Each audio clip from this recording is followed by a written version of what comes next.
खेत गजार कराइले रे भाई अखाड़ में खेत गजार कराइले आरी पमाटी झटक के अरे आरी पमाटी झटक के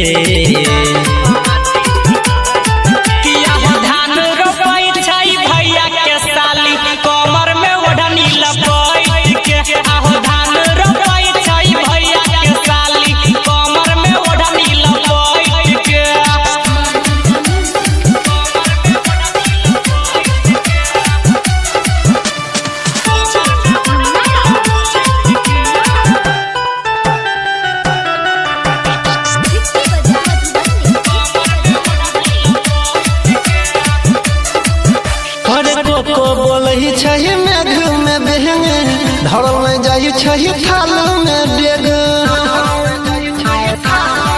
किया हो ऐसन दिन लगै छै माजा घरे में बैठ के पिया गाजा ई सब बात दिमाग से हटा ले जल्दी जल्दी दोनों हाथ चला दे बिया उखाड़ समय टके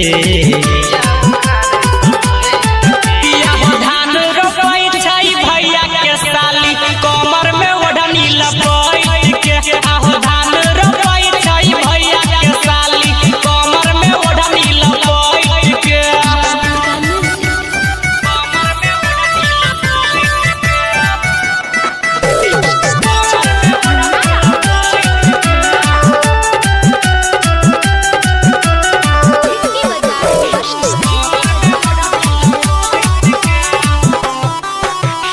कहे छो यादव अनिल रे छोरा सचो में कनियो दिमाग नहीं छौ तोरा।